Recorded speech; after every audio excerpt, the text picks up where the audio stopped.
Council meeting to order. Council, can I get a motion to approve the agenda? Moved by Councillor Humphreys, second by Councillor Gallo. Before I call the vote, Council, is everyone comfortable? Councillor Gardner is not with us this evening. She's asked if we could defer her motion to October 22nd. If everyone's fine with that, we'll just add that to, okay. So if there are no other comments or questions on the approval of the agenda, I will call for the vote.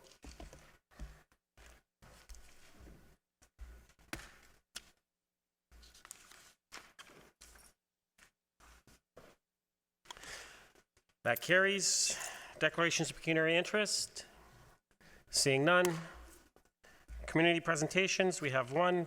Tracy Walter, Smart Commute, Central York, regarding Smart Commute Program Overview. Tracy, welcome. You have 5 minutes, and when you get down to 1 minute, you'll hear a chime. Okay. Good evening, Mayor Marakis and Council. I'm here to present you with an overview of Smart Commute Central York. Smart Commute Central York is a transportation management association working in partnership with York Region. With me, I have Jennifer Breen and Andrea Stevenson, our Smart Commute program leads. Smart Commute Central York services the northern 6 municipalities as outlined by the purple on this map. We are one of 13 Smart Commute offices across the Greater Toronto and Hamilton area. Our goal is to promote sustainable travel to reduce traffic congestion. The town of Aurora has been a member of the program since 2007. In addition, we provide programming to 4 workplaces in the town: Desjardins Transcontinental Printing, York Region District School Board, and York Regional Police Headquarters, representing over 3,500 employees combined. The Town of Aurora 2010 Master Plan states, promote transit-oriented development and implementation of travel demand management measures in order to reduce the single-occupant vehicle usage and to encourage other modes of transportation, such as walking, cycling, and public transit to and from the Town of Aurora. Given that Aurora is reviewing and updating its official plan, we felt it a good time to provide an updated overview of Smart Commute and our services. Transportation is the #1 concern in York Region, and the increasing growth in the area is causing municipal and regional governments to look for other solutions by encouraging active and sustainable modes of travel. The town of Aurora is expected to grow to a population of 79,000 people by 2041. In addition, daily ridership at the Aurora GO station is estimated to increase from 2,250 riders to over 8,000 by 2031. And although there are plans for additional spaces via alternative parking solutions, this will not come close to meeting future demand. According to the region's travel demand model, local gridlock is projected. As of June 2019, Metrolinx is no longer funding the program. And while this presents a challenge, it opens up the door for us to focus on much-needed community transportation demand management in addition to the existing workplace programming we're already doing, with funding support from our municipalities. Our proven success strategies can be used in the community to normalize sustained travel behaviors, whether it be to school, work, to and from the GO station, or within the community. Smart Commute Central York has a proven track record of success when it comes to changing travel behavior. An example of this is South Lake Regional Health Centre. Since joining the program in 2009, the number of employees driving alone to the hospital has decreased from 82% to 66%, reducing congestion in the community and relieving the parking lot congestion. The percentage of employees at Smart Commute workplaces driving alone, at Smart Commute Central York workplaces driving alone, has decreased almost 7% in the past 2 years. In addition, we've had some impressive results in our communities. Newmarket, a funding municipality, has a few examples. Our annual Bike to Work Day encourages commuters to try cycling to work. 2019 was our biggest event yet, with over 300 participants. This could be easily replicated in other municipalities such as Aurora. In terms of economic development and assisting with that, Newmarket approached us for our expertise when Celestica was pitching to move their operations and 600 staff to Newmarket in 2018. We made recommendations on transportation options, and Celestica minimized their turnover during the move, and the follow-up survey indicated a 23% increase in carpooling, which equates to more than 200 carpoolers each day. Here in Aurora, we completed a 2-year project at the GO station to encourage sustainable travel. As a result, drive-alone travel to the station decreased by 9%. We can certainly build on that. The region and local municipalities have limited staffing, and transportation demand management through a small investment in Smart Commute is an economical approach to extend resources at both the regional and municipal level. As Aurora continues to grow, it looks to do so in a sustainable manner to ensure social well-being and environmental responsibility. Leveraging the expertise and experience of the Smart Commute Central York team makes financial sense and is a low-cost solution to ensuring these outcomes. Thank you for allowing us to present today, and we'll be following up with staff to discuss the program opportunities and options in detail. Yeah. Thank you. I'll get to that in a second. Thank you, Tracy. Can I get a motion to receive first? Councillor Gilliland, Councillor Humphreys. Any comments or questions to the presentation? Councillor Humphreys. Thank you, Mr. Mayor. Thank you so much. It's been a while since we've seen you here, I think. I remember when I started, it was 2010, and I think, was there one, so the main objective for Smart Commute is obviously to promote all the different initiatives that we can to help our town, you know, find other methods of transportation rather than just getting your car, one person in a car. And so you mentioned that Aurora decreased commuter traffic to the GO station by 9%. So how did we do that? I'm just curious. That's for you, Mr. Mayor. Basically, we held over 12 morning rush hour outreach events. So people if they don't know about these things, they can't really use them. So we did 12 morning rush hour outreach events where we spoke with more than 1,700 commuters. Oh. So we told them things, tools that are available, such as the carpooling application that we have that also includes an emergency ride home program that's included as part of that. We did some personalized travel plans because that's another option. You can put in where you're coming from and it'll give you personalized travel options. That's what we did with Celestica as well to help them with theirs. And then basically we had them complete a follow-up survey. And 550 people completed that survey. Wow. And after the previous one, so it had decreased by 9%, the number of people that were traveling alone to the station. Oh. So if they're presented with the options, they know what's out there, and that's mostly communication, a lot of outreach on my team's part, then they start to use them, especially when they see how easy they are and that there's backup emergency plans built into them. Well, that's awesome. Thank you very much. That's great information. I wasn't aware that you did that. That's really good. And the only other question I had, and it just brings me back to when you first were prominent, well, when I first started, is there any initiatives for our employees here at Town Hall to help with transportation? I remember once we had something, a free spot with people carpooling or something. I don't know if that's still in existence or. Through you, Mr. Mayor.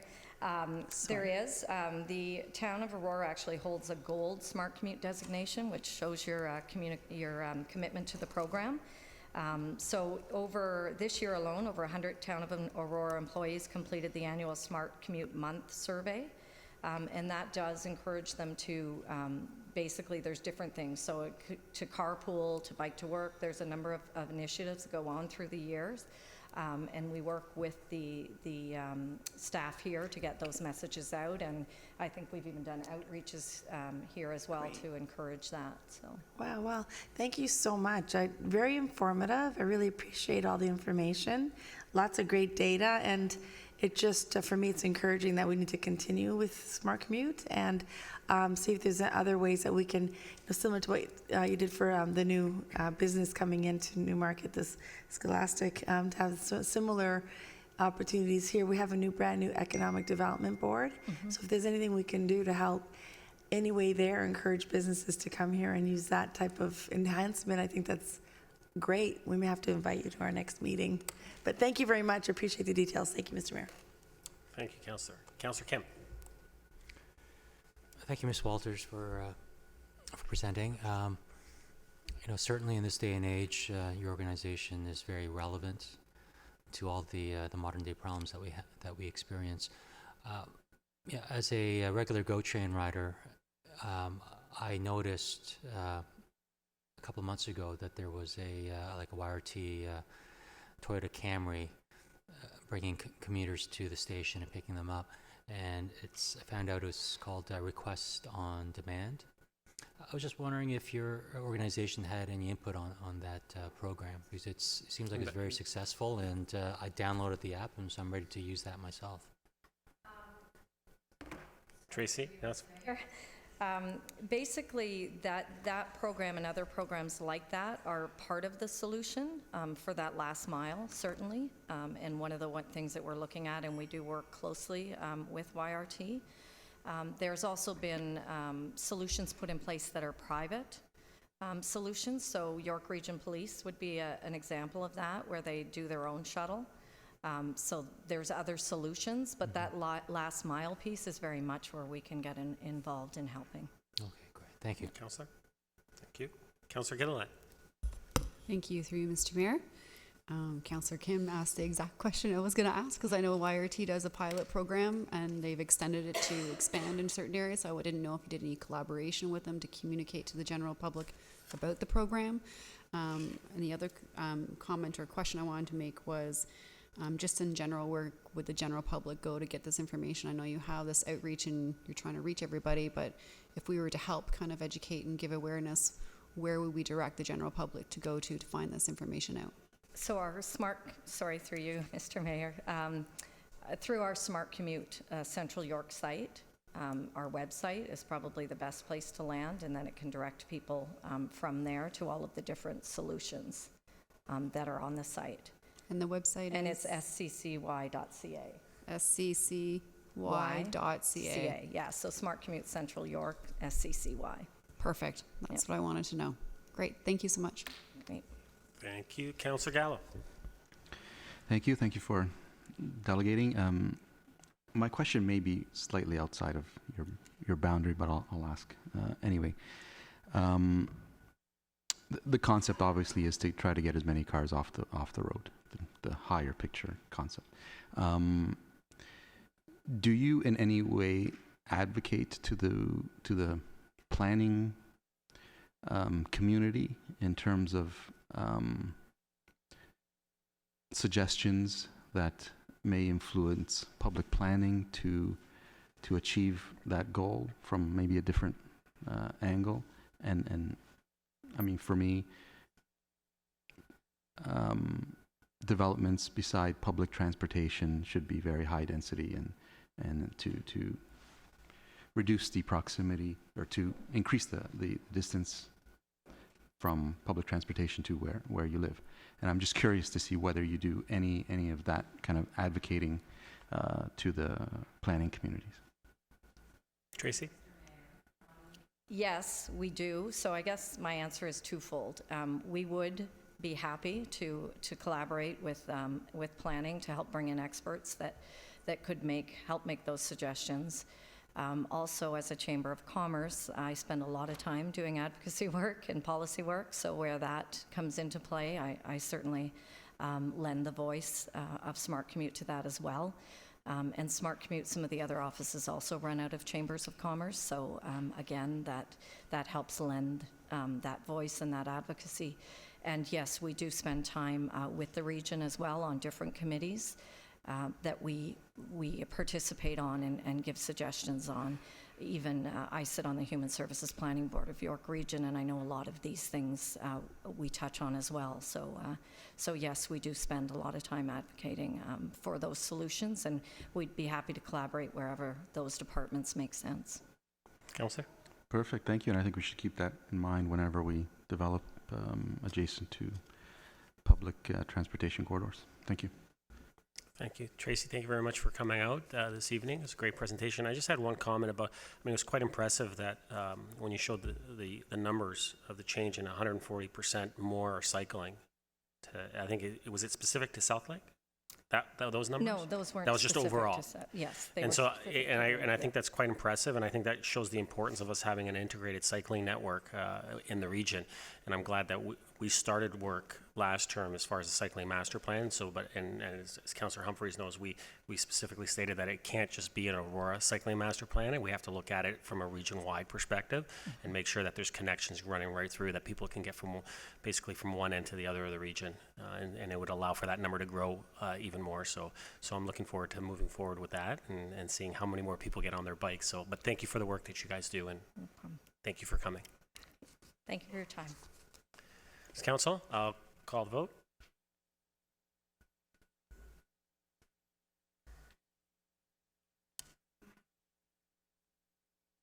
That carries. We have no delegations, Council. Consent agenda, C1, C2, and C3.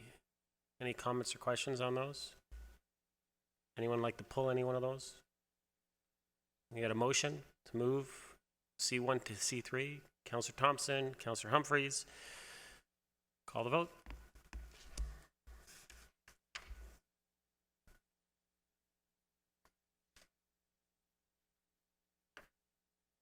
That carries. Standing committee reports. Anyone like to pull any of the items?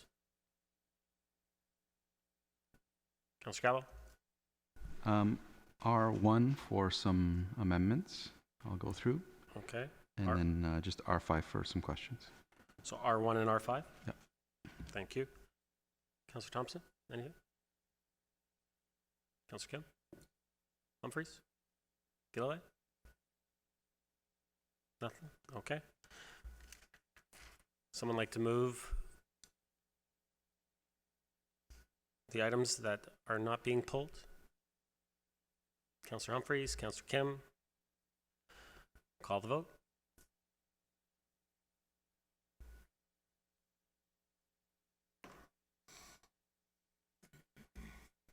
That carries.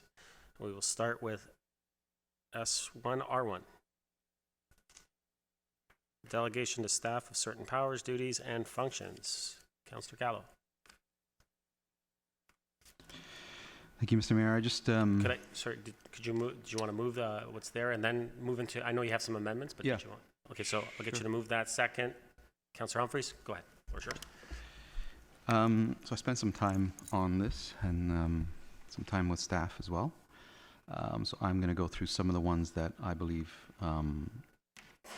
some should be tweaked, and in my opinion, some should be removed. So page 19, the first one is number 15, approval applications to remove holding symbols. So as you all know, currently reports come to council, and council makes a decision to remove a holding symbol after staff goes through the applications and are satisfied that the holding should be removed. I think for me, and if you guys recall any of those reports to council, that I find a lot of value to them because they give me a summary of where the project is. It kind of puts a stamp on it to give me a sense of where the project is, particularly the large ones. And the last one we saw was Highland Gate. And sometimes they're added to other elements in the planning application. So the H is in addition to other items that require our decisions. It's also a quasi, while it states it's not a public process in terms of a public planning, it doesn't need to go to public planning. It is a public process in terms of we identify that council is going to be approving a zoning bylaw to remove the H. So we put it in the papers and we put it on our website. And all of that is going to be removed if we agree to this. And while I was kind of teeter-tottering in terms of efficiency, staff is satisfied with all of the conditions. So why does it need to come to us for a final approval? To me, on balance, the removal of that information in terms of, like I said, a stamp on where that project is, particularly the large ones. Also, the potential input that the public might have will be also removed. And someone will correct me if I'm wrong on that one, because I'm not entirely sure whether, if it doesn't come to council, do we still publicize it to the public? So in my view, we should remain status quo. We usually don't have a lot of discussion. To me, it's almost an information item. I go through them in detail because I like to see the status of those applications. So I'd like to, actually first I'd like to ask staff whether, if this moves forward, whether the public will continue to be notified when staff or when council, I guess, enacts a bylaw to remove the H. Mr. Serio, will we continue to put an ad in the paper notifying the public of a removal of a holding? Through you, Mr. Mayor, yes, we would. It is a requirement of the Planning Act. Councillor? And that's good. I just don't know what the public's going to do with it if it's not an agenda item, even if they had some say on it. So anyways, that's my view. I'd like to keep it in there. I don't think it consumes a lot of our time. It is some work on staff's part, I'll admit. But I'd like to see that remain in there. So there's an amendment to keep Item 15. item Status 15, quo, I guess. approve of applications to remove holdings, move 15 out of the delegation of authority. That's fine. So that's the amendment. Someone like to second that? Councillor Kim? Comments or questions to it? Councillor Kim? Councillor Thompson? Thank you. Through you to Mr. Waters. Mr. Waters, is there a way to differentiate between, I guess, substantive applications that have the holding symbol and maybe some minor ones? Because I think, Councillor Gallo certainly raises a good point with respect to using Highland Gate as an example. That was such a significant issue. Multiple meetings, certainly the community was well engaged in it. But then I wonder sometimes there might be minor ones. And so I just wonder if there's a way to differentiate between the two. Mr. Waters? Through you, Mr. Mayor, the Planning Act does not differentiate between that type of application. So to remove a holding zone has the same kind of process, whether it's a large application or a small application. My experience to date here has been primarily that these holding zone, or lifting of the holding zone is for servicing allocation. Councillor? Thank you. Thank you. Councillor Gilliland? Thank you, through you, Mr. Mayor. Just a suggestion, and I had a conversation earlier about this with Mr. Natarozny. Perhaps maybe would it be possible if it came forward if there was any public complaints, but if there was no public complaints, then it would just move forward and maybe we just receive a report for information? Mr. Waters? Through you, Mr. Mayor, that was the conversation that we had with Councillor Gallo, is to determine if there was any public submissions made through the notice period, and if there were, we would bring it forward to council. If not, we would just have staff approve it. Okay, Councillor Gilliland, I would just suggest that'd be up to Councillor Gallo if that's what he wanted. My understanding is he just would like to see this removed and for it to come back. So, Councillor Gallo? Speak to that, and they did suggest that, and I did think about that. My only issue is we wouldn't have those reports in front of us, and most of the time we don't have the public weigh in on these, although it's publicized. For me, it's the value of the report, and like I said, a date stamp and a summary of where that application is. We wouldn't have that. That's just the value of that report wouldn't be there, and we rarely have the public weigh in on it. Councillor Gilliland? Yep.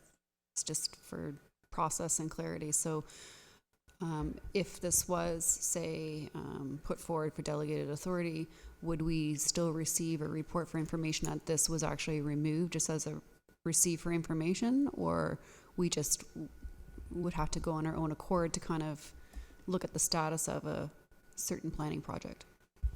Mr. Waters? Through you, Mr. Mayor, I believe we prepare reports here on delegated authority, and it will be part of that report.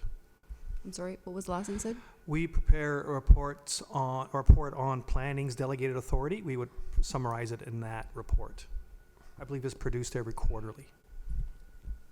Councillor? So we wouldn't really be notified the same way Mr. Gallo, Councillor Gallo would like to be notified on a status quo at the time of date. So that was really the point. Okay. Thanks. Any other comments or questions on the amendment? Councillor Thompson, second time. Through you to Mr. Waters again. Mr. Waters, do you have any significant concerns if you leave it as is? Mr. Waters? Through you, Mr. Mayor, no concerns. Great, thank you. Seeing no other comments or questions, I'll call a vote on the amendment.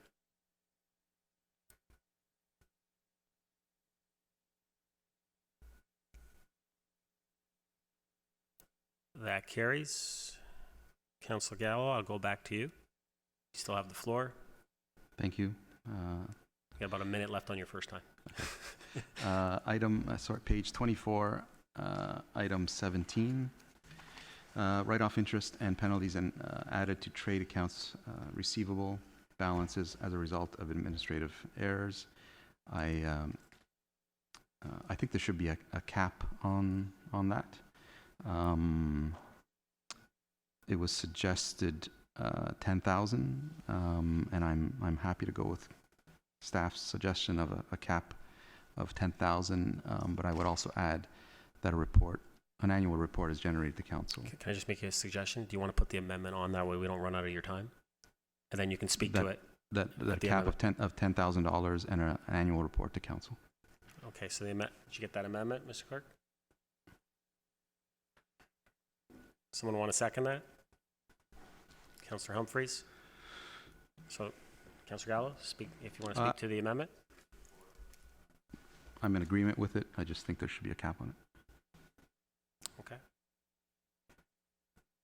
Any comments or questions to the amendment? Councillor Thompson. Thank you. Through you to Ms. Wainwright Van Kessel. I seem to remember that we've gotten reports in the past about writing off interest or some of the delinquent accounts. Do we not get that information previously? Ms. Wainwright Van Kessel? Through you, Mr. Mayor, based on my tenure here, I'm not entirely sure, but there should be reports for sure. So, and we would bring forward reports about any write-offs that we would make. I know we do bring forward reports on Section 357 adjustments, which relate to taxes, but any Maybe write-offs should come forward, even if for information. Great, thank you. Council, thank you. Any other comments or questions to this amendment?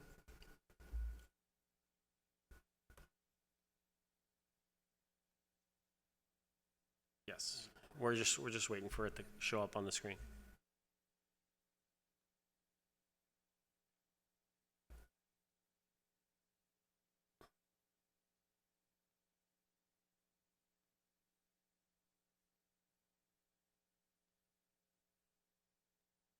You good with that, Councillor Gallo?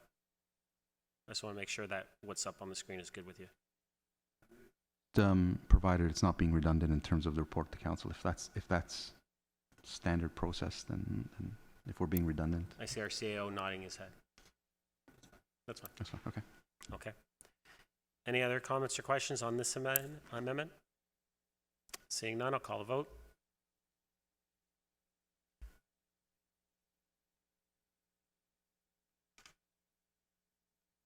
That carries. Back to the main motion as amended. Councillor Gallo, you finished your first time, so do you have more? I do. Okay, so let me just ask first if there's anyone else who would like to speak for the first time on this item. No? Councillor Gallo? Second time. Same page, item 20, spend in advance of the approval of the annual budget. I believe we only do this once a term, and that is because after an election, we don't approve budgets until March or whenever. So I believe, and someone could correct me if I'm wrong, the sitting council gives authority to spend up until the new council is in, and then that next budget is in the next fiscal year. So I just don't see a value to this, and I haven't seen it in at least my tenure here. I haven't seen any exemptions to this other than that one time. And if someone could help me out in terms of the value of this, I'm all ears. Ms. Wainwright Van Kessel. Through you, Mr. Mayor. So yes, every 4 years during the term where we have an election, we would require the interim delegated authority. So this delegated authority would only be for the first 6 months based on the previous year's budget. And there's normally a report that goes forward. Every year we still do create this report. Because we're doing our operating budget right up to the end of December, we do have the potential to do further consideration of the budget should council decide they want to move into another round of deliberations, and that gives us the flexibility to do it. So basically what it does is this delegated authority would remove that one report that's created every December. It doesn't authorize staff to deliver any of the new services that are identified within the budget. It doesn't give them the authority to go on and hire any additional staff. What it does is it ensures that we have the ability to actually continue to pay our bills effective January 1st.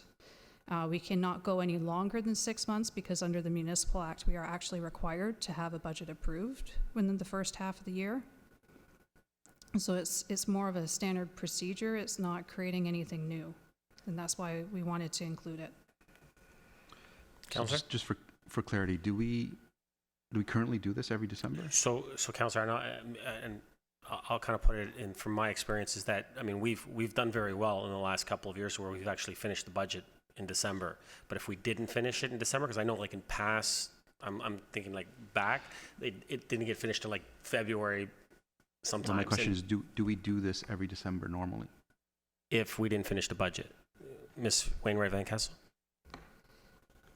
Through you, Mr. Mayor, because the budget does go into December, we still need to prepare the report, so we need to be ready in case deliberations do continue. So we would be preparing this report every year, regardless.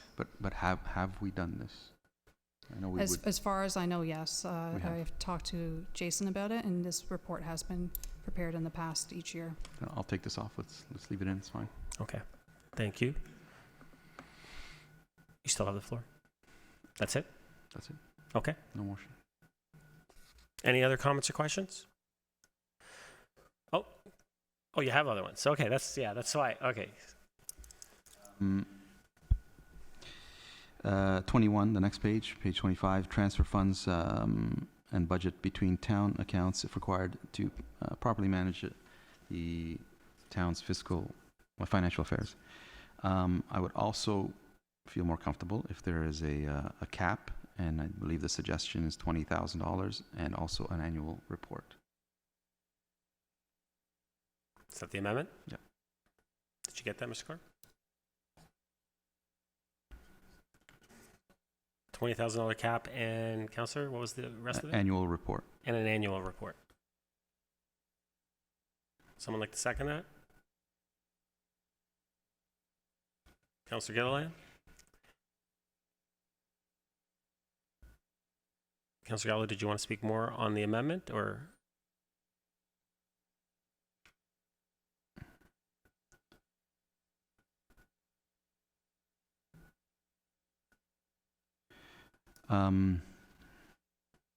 I guess similar to that previous one, that I'm not sure whether reports are generated and sent to council, again, if that's redundant. But I actually wouldn't mind hearing from staff in terms of if $20,000 is the appropriate amount. Ms. Wainwright Van Kessel? Through you, Mr. Mayor, so I just want to give a couple of examples of circumstances under which we would actually do this. One of the examples is in the past, we used to have charges for photocopying fees sitting within the IT budget. Recently, we redistributed those out to the budgets of all the individual directors so that they could manage their own budget accordingly. This amount would have been in excess of $20,000, but at the end of the day, it doesn't have any sort of net tax levy impact on the overall budget. It's just more of a administrative responsibility.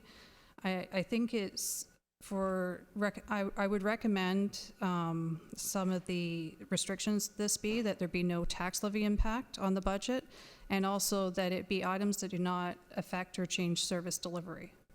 And I think that would be probably more appropriate within what I would consider to be appropriate. If it's a matter of moving things between accounts, but it's still the same type of service being delivered, I would personally accept doing that, but I wouldn't want to change anything that would change the way we're delivering services. Counselor? You're happy to change it to that? Yeah, to remove the 20,000 and exactly. Yeah. Tax levy or service level change. No impact to the tax levy or service levels? Yep. Councillor Gilliland, you okay with that? Okay. Councillor Thompson? That's fine. I was just going to ask Ms. Wainwright Van Kessel for certain examples, and she's provided them, so I'm comfortable with her recommendation. Okay, thank you. I'll just wait for it to get on the screen. Oh, Councillor Kim. Thank you, Mr. Mayor. I just want to clarify as well, just as another example, this would also include when we do interborrowing internally from one reserve to another. Would that also be an example from one of our town accounts to another? Ms. Wainwright Van Kessel? Through you, Mr. Mayor, this relates specifically to budget, so it doesn't speak necessarily to the management reserves and interfund borrowing. Another example of this would be, for instance, currently in our corporate expenditures and revenues, we have our audit fees. One of the things I'm thinking about doing is actually moving that over to the responsibility of finance. Still have to do the audit, same budget, but moving it from one program area to another. The interfund borrowing is a different type of thing. It's relating to the management of reserves overall and the borrowing and investments. Councillor? Thank you. Thank you. Councillor Gallo, just before I call the vote, are you okay with what's on the screen? Okay. So I'm going to call the vote.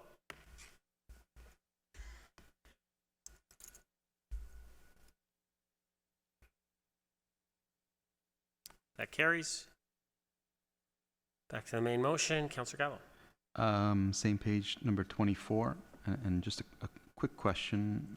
It's to close any capital projects deemed complete, including an adjustment to project funding to return to draw from originating funding sources. We normally get an annual report with that. Is this suggesting that we don't get that report? Ms. Wainwright Van Kessel. Through you, Mr. Mayor, there would still be a report that would come forward. Currently, the recommendations on the report include receiving the report and the closing of the capital projects. The report instead would be more of an information report instead. So we would go ahead and close the report, or close the capital projects, and then we'd be bringing back the information for you to review. Councillor? It's fine. As long as the report comes to council, I'm okay with that one. 25, increase a capital projects approved budget and transfer funds between approved capital projects for this purpose. Again, the question is there a report to council whenever those are done on an annual basis? Ms. Wainwright Van Kessel. Through you, Mr. Mayor, yes, there will be a report to council and any changes to capital projects. Councillor? So is that put anywhere? Because it's not in the delegated restrictions or requirements. Is that somewhere else? Ms. Wainwright Van Kessel. Through you, Mr. Mayor, we can add that in, that the report will come forward, but there will be a report on this type of activity. Councillor? Mr. CEO, did you want to add to that? Through you, Mr. Mayor, just I'll look to staff here, but I think it would be covered by the closed report anyway. Those details would be in the when we present the report that we talked about earlier. You would see that detail at that time as well. So I don't think it needs a separate report. I see Ms. Wainwright Van Kessel. Ms. Wainwright Van Kessel, did you want to refute our CAO? Mr. Mayor, I'd like to respectfully disagree with the CAO. At the end of a capital project, yes, it would come forward, but if it is early in the stages of the capital project, I think the information would come forward at an earlier time. This is actually one of the things I'm looking at, improving some of the reporting capabilities relating to capital when we do next year's capital budget. Yeah, my only Counselor? concern is as long as it's being reported, that's it. I'm happy with what we're doing, as Okay. long as we're getting it back in a report. I believe that was it, but I'm just gonna.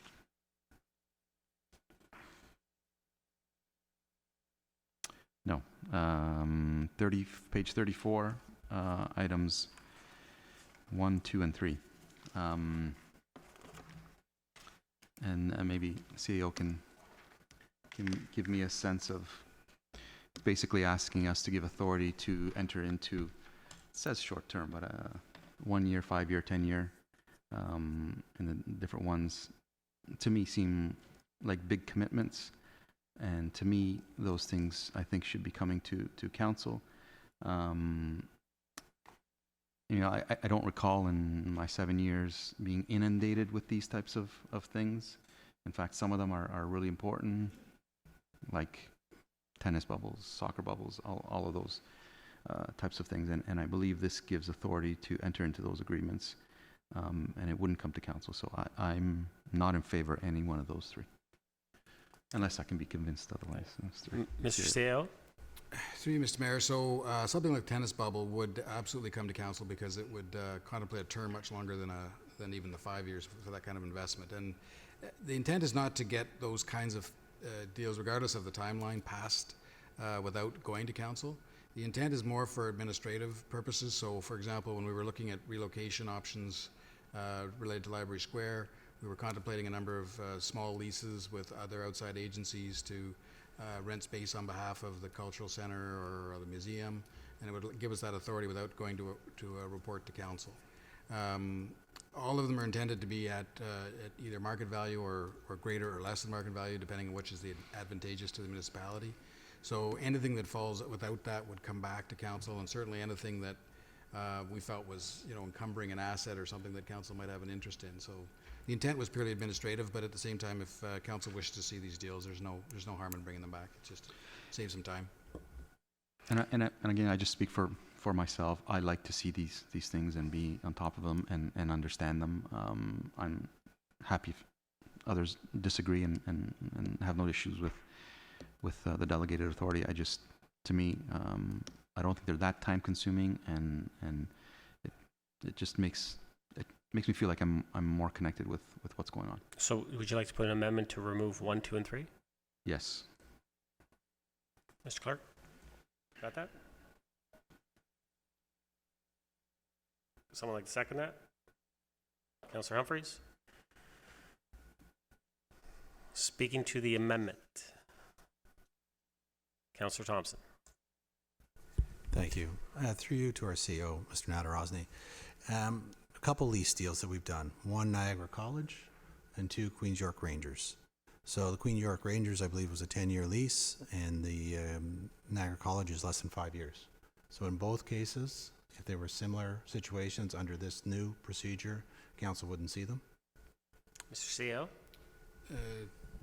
To you, Mr. Mayor, the 10-year one would certainly come because it's for a period of longer than 5 years. So that would have come. And Sorry, number 3 says terms shall not be period longer than 10 years. Mr. CEO? I would assume Queen's York Ranger is either a public sector organization or not-for-profit organization, one of the two.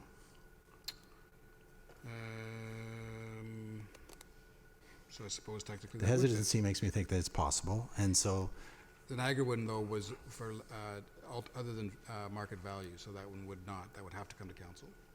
At or above. Okay.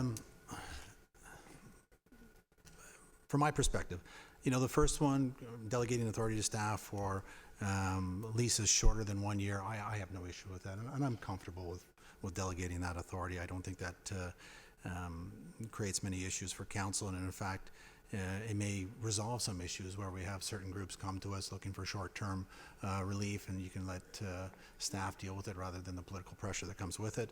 The second and third one, though, I can see a number of situations like we just talked about, be it maybe the Niagara College or Queens Street York Rangers, or some of them that I think council should weigh in, because it does tie up a town asset for a period of time. And so I'm in favor of 2 and 3 being removed, but I'm not in favor of number 1 being removed. Thank you. Councillor Gallo. And I wasn't gonna, number 1 was kind of iffy for me as well, so I'm happy to remove that one. You're happy to remove that? Councillor Humphreys, you second. Are you okay with that? Okay, so if we can remove number 1. So it's just 2 and 3. Any other comments or questions on the amendment? Seeing none, call the vote.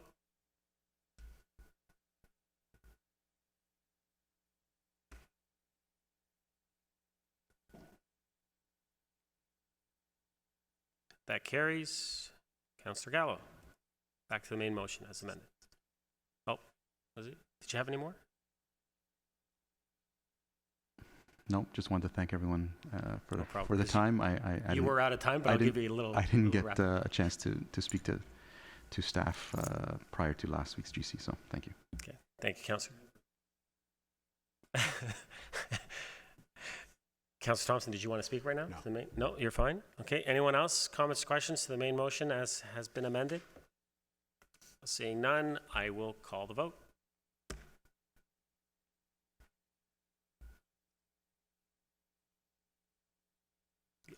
They're all there.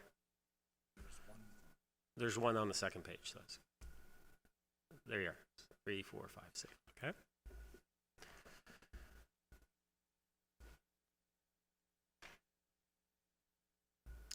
That carries unanimously. R5, award of sole source contract to Wamco Municipal Products, Inc. Councillor Gallo, did you want to move this? Yes. Second? Councillor Thompson. Councillor Gallo, the floor is yours. Just a quick question on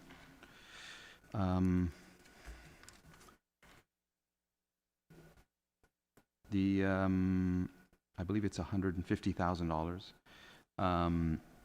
and just for my own, I guess, edification on what kind of numbers are we talking about, both in terms of where that 150 came from, and is it a one-time purchase of how many meters, or is it an ongoing as we need them type of thing? Mr. Downey? Through Mr. Mayor, it is a purchase on demand. So a builder will call us up and say they need 50 meters. We'll go out and order 50 meters and then have the builder pick those up at the Joint Operations Center. It could be a commercial development wanting a water meter, and we will order that specifically. So we have few meters in stock, but this is a as needed basis. Councillor? And in the report, it speaks to the communication module. I'm not sure what the exact terminology is. Are we implementing that? Mr. Downey? Through you, Mr. Mayor, it's called an MXU. Yes, every new meter is installed with an MXU, which is an infrared signal, is picked up, and that's how the meter is read. We no longer go directly to the building. Councillor? And is there, if we've approved 150,000, is there value to buying whatever 150,000 will give us, as opposed to 50 at a time? Or I'm sure you've gone through this, but just for mine. I think we did, and we said there was storage issues, but let Mr. Downey talk about that. There really isn't a value in a bulk purchase, and yes, and it's also would create then a storage issue for us. So we don't keep an inventory. We keep a small inventory for emergency purposes, but predominantly this is as needed basis. Councillor? Do you know offhand the unit cost? Mr. Downey? Through you, I'm sorry, I don't have the unit cost. There are different size meters, so you can get from a normal residential meter up to a commercial meter of a 10-inch line. So they vary dramatically, and I'm sorry, I can get that cost in for council if they wish, but it varies, and I wouldn't want to guess at a particular number right now. Okay, thank you. Councillor? That was it. Thank you. Any other comments or questions on this one? Seeing none, call the vote.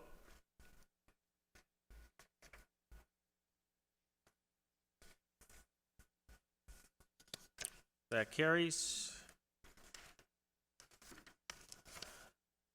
Motions. I will pass the chair to Deputy Mayor Kim.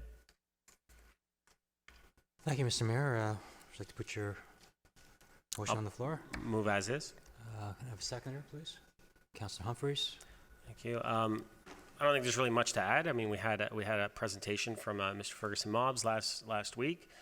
We're just asking to support the efforts to develop a never forgotten national memorial. So, if there's any, I guess, other comments or questions, I'll leave it at that. Otherwise, I'm looking forward to supporting this.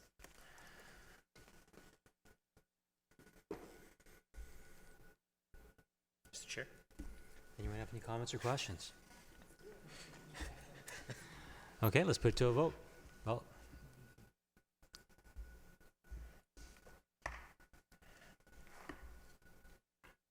it passes. I'll pass the chair back to you, Mr. Mayor. Thank you. So, move on to the regional report. Any comments or questions on the regional report? Councillor Thompson. Thank you, Mayor. I got a couple questions. The first has to do with the waste diversion aspect of the report on page 3. It talks about 123,000 tons of energy from waste converted. I assume that's in reference to the Durham York Energy Center down in Clarington. Is there any plans to expand that? As of right now, I haven't heard any plans to expand it, but I think it's great that we're diverting 94%. When we dealt with the clear bags last term, and we talked about we needed to up our diversion rate. This is, as was mentioned back then, this was an incredible way for us to divert from landfills, and we've achieved the 94% rate, which is just incredible. Thank you. And my second comment really is I'd like to express some disappointment. It talks about the York Region provides comment on Bill 108. And when I read through it, to read that York Region, while supportive of the proposed regulatory changes to the Planning Act, some concerns were raised. But when I look through the concerns, it's mostly about fees and payment. It doesn't really, it's page 4 and 5.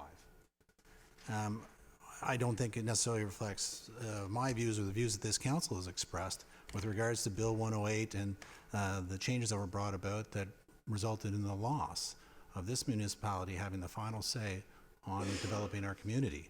And so I'm sure you would have spoke up at the meeting, but I would say that these comments don't necessarily reflect those of the municipalities that make up York Region. And thank you for that, Councillor Thompson. I can say that the comments within the report do not reflect my comments at the table or my concerns. As everyone knows, I didn't think that the changes were acceptable that they were making, and not only from going back to de novo hearings, also within the Development Charges Act, some of the changes that they're looking at implementing. We've said that we're going to sit down and look and speak with the minister himself while they go through the regulations. But the concerns that I put forward, I agree, they're not reflected in that report. A little bit disappointed myself. I am going to sit down with the chairman himself and bring that up with him. But I also will, just to let this council know, I'll be sitting down with the minister and the premier himself next month, and I'm going to be discussing the issues in regards to Bill 108 and our concerns that this municipality has specifically to Bill 108.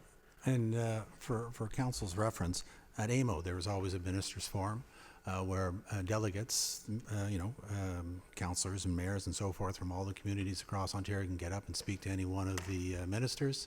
There are a number of questions pointed towards Minister Clark with regards to Bill 108. Concerns were expressed. his response at the end of the day, he got a little defensive and he said, judge me a year from now. And I'm sure many municipalities will, because they weren't happy with the changes Bill 108. Thank you, Councillor Thompson. Councillor Humphreys. Thank you, through Mr. Mayor. And just in support of Councillor Thompson's comments, the other concern is, the reduction of $300 million in development charges potentially impacting. This is really serious. This is really serious, and it's just, I agree, I'm pretty disappointed that I know, Mr. Mayor, your comments are not reflective in here, so just disappointing. And what I can say is that unfortunately, sometimes some don't want to go too hard at the province. They don't want to get the big brother upset, and so they tend to be a little bit easy on their comments, even though they're as upset as the rest of us. And that's unfortunate, but I can assure you that there was a few of us that were very upset with what's being proposed, and it's not just a few of us at the regional table. It's people right across municipalities right across the province. It's unfortunate that the province didn't listen to the municipalities on the changes that they were proposing within Bill 108.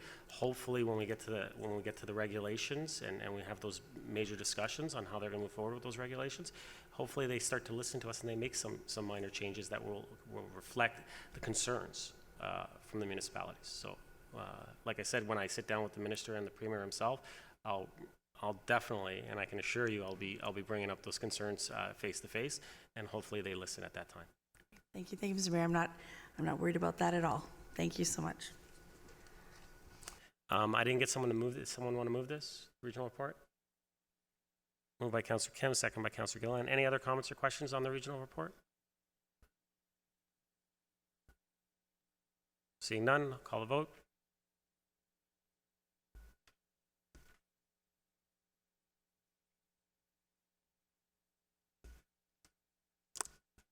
That carries. New business. Councillor Gallo. No. Councillor Thompson. Councillor Kim. Councillor Humphreys. Councillor Gilliland. Just residents have asked me once again just if there's been any new information with Highland Gates. Mr. Any Waters? connection with the builders, just any update. I'm asking on their behalf.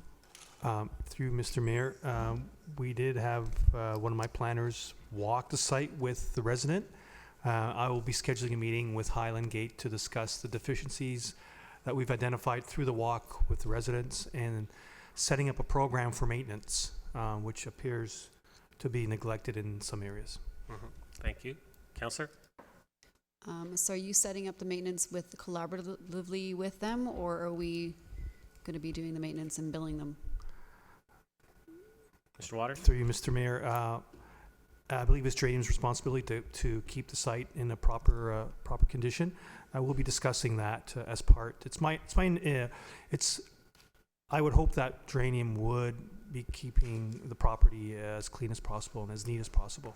I think it's their responsibility at the end of the day. Councillor? Thank you. I'll just throw in that I think that my comments at the table, letting them know that we would go out and clean it and bill them, kind of lit a fire under their butts, and they've decided to take some action and go out and start to work with us. And then they've seen, and some of the emails that I've seen in the correspondence is that they've actually seen some of the areas that are neglected, and my understanding is that they're going to start to take action on those and rectify the issues that are currently there within the area. So let's hope that they do it. If not, like I said, we'll do it and we'll charge them. It's that simple. Thank you. Actually, I just got quickly one. It was mentioned about the Aurora On Demand to the Go station. It's actually working out very well. It's actually very successful. They're going to be adding another vehicle to it, and looking possibly to move forward with expanding it, the boundaries of it even more. So let's keep hoping that it works out, because so far it's been highly successful. Public service announcements. Councillor Gilliland. Aurora Town Hall will be closed on Monday, October 14th. Town Hall will reopen on Tuesday, October 15th at 8:30 a.m. for Thanksgiving holidays. Service schedules, visit aurora.ca/Thanksgiving. So everybody enjoy a lovely Thanksgiving. The Skylight Gallery artist for October is Angela Wong. Her artwork display is called Touched by Enduring Memories. Adapted and inspired by the elements surrounding her, Angela has created a style deeply connected to nature. Visit the Skylight Gallery this month to see this display. The exhibit is open Monday to Friday from 8:30 a.m. to 4:30 p.m. at the Aurora Town Hall, 3rd floor.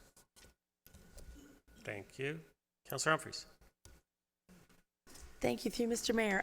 I have one that I thought I'd share with everyone. So I just wanted to pop in at the Aurora Cultural Center and asked how the Kaleidoscope program was going, and got some really great updates on that. So it looks like they have secured 16 performances at the schools are scheduled to go. Almost 50 teachers have been given the skills to work through the performances with their students. The schools participating are Northern Lights Public School, Lester B. Pearson, St. Jean Ecole, Wellington Public School, as well as St. Joseph's, Aurora Grove Public School, Our Lady of Grace, and Devis Drive. And the performances will continue right from February to April. And I just think there's a lot of excitement around this, and I know we talked about it during budget last year, and it's really going really well. Already the feedback from from teachers is really excitement. The students are getting excited, so I can't wait for hopefully the Cultural Center may come. I'm sure Councillor Gallo, while you're sitting on the board, you'll probably get this type of an update. So looking forward to hearing more about it. I think it's really incredible. One of those really unique things that we took a chance on, and looking like it's going to be integrated into the school curriculums. I think it's really exciting. So just wanted to share that. I thought it would nice to share. As well, Aurora's Youth Innovation Fair is back. We're looking for creative and innovative youth to participate and show off their inventions and ideas. Apply at aurora.ca Youth Innovation. This is really fun. It's exciting. Remember last year was really great. And as well, the town is now accepting applications for entries to the Aurora Santa Under the Stars Parade already. Be creative, festive, and join us to light up our parade. For details, visit aurora.ca Santa Parade. Thank you, Councillor Humphreys. Councillor Kim. Thank you. Don't miss the Colors of Fall concert on Thursday, October 10th from 6 p.m. to 8 p.m. at Aurora Town Park. Enjoy a tribute to Gordon Lightfoot, a corn roast, a pumpkin carving, and more. For details, visit aurora.ca/fall concert. Our next Town of Aurora e-waste event is on Saturday, October 12th. That's this Thanksgiving weekend Saturday at the Joint Operations Center from 10 to 2 p.m. Have you recently replaced the computer, phone, or television? Well, drop it off all of your unwanted or obsolete electronic devices to be safely recycled. For a full list of acceptable items, please visit aurora.ca/e-waste. Thank you, Councillor Kim. Councillor Thompson. Register today for Club Aurora's Wellness Seminar on Exercise and Blood Pressure on Friday, October 11th from 1 to 2 p.m. at the Aurora Family Leisure Complex. For more details, visit aurora.ca/fitness. And the town of Aurora is excited to be hosting Aurora's menorah lighting ceremony on Sunday, December 22nd. Community Services would like to hear from interested parties who would like to provide and serve various foods and beverage items, or for community groups or cultural performers that would like to participate in this event. To participate, vendors can email Shelley Ware at sware@aurora.ca by Thursday, October 17th.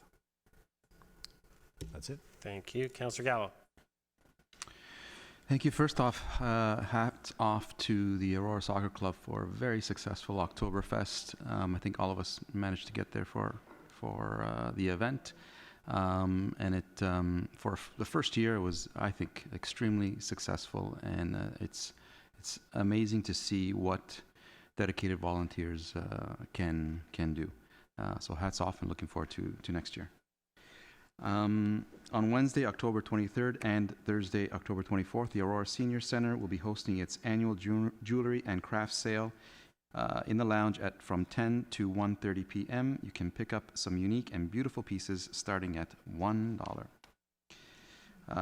As well, the Senior Center, on Thursday, October 24th, it will be hosting a coffee break fundraiser for Alzheimer's Society of York Region from 9 to 3 p.m. Healthy Now will also be bringing in healthy and delicious treats. The Aurora Seniors Association Board of Directors will match all donations made on that day. Thank you, Councillor Gallo. So, say tomorrow, from 8 a.m. to 3 p.m. is the Aurora Chamber Women's Summit, and they have their opening keynote speaker, Andy Petrillo. Also on the October 23rd at 12 p.m. over at the ACC, the Tigers are having an afternoon game and hopefully filling the stands with students from the schools. They get a nice day off and they can go attend and watch junior A hockey. And 3 lucky students will also have an opportunity to shoot the puck for a chance to win a new iPhone 12. So I think some of us might end up showing up there to try to get that iPhone 12, eh? And last but not least, join the fun at Aurora's Haunted Forest, presented by Healthy Planet, taking place on Saturday, October 26th, from 6 p.m. to 9 p.m. at Shepherd's Bush via Mary Street entrance. There are many decorated trails and 3 cabins to explore for all ages. A charitable barbecue will be on site for a nominal fee. And for more information, visit aurora.ca/hauntedforest. I can definitely say, don't stick to the family trail. It's pretty scary when you get off that family trail. So, but it's for all ages, and make sure everyone's going to have a great time. It's always great, and it's top 100 festival in Ontario, and I think everyone should be proud of the work that staff do putting on that event. It's incredible. So I expect to see everyone there. And that's it. We will move to bylaws. Get someone to move the bylaws, please? Councillor Gilliland, second by Councillor Humphreys. Councillor Gallo. Just a question on the bylaw. It speaks to speed and sightline issues, and I'm just wondering to staff whether sightlines were taken into consideration, because the bylaw doesn't speak to any sightline changes or issues. It does speak to the speed. Oh, and I think I'll get Mr. Waters to respond to, but I think that's going to come back to us in a separate report. Right now, we're just dealing with the speed. But Mr. Waters, if you want. Yep. Through you, Mr. Mayor, yes, we'll have a separate report on the sight lines and any mitigation required to create proper traffic mitigation. Yeah. That's fine. It just says speed and sight line. And, okay, thanks. I think it's just referencing the actual full motion, that's all. But, sure. I have some suggestions, by the way. We'll sit down with Mr. Waters there. Would love to see. I know, because you're right there. So yeah, I know. I'm sure you have some great suggestions for there too. So, anything else? I'll call the vote.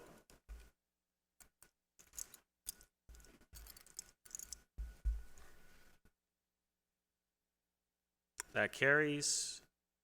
Confirming bylaw. We got a mover.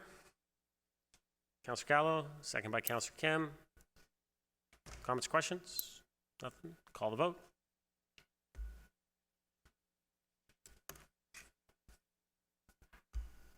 That carries. Motion to adjourn. Councillor Thompson, Councillor Gallo. All those in favor, hands up.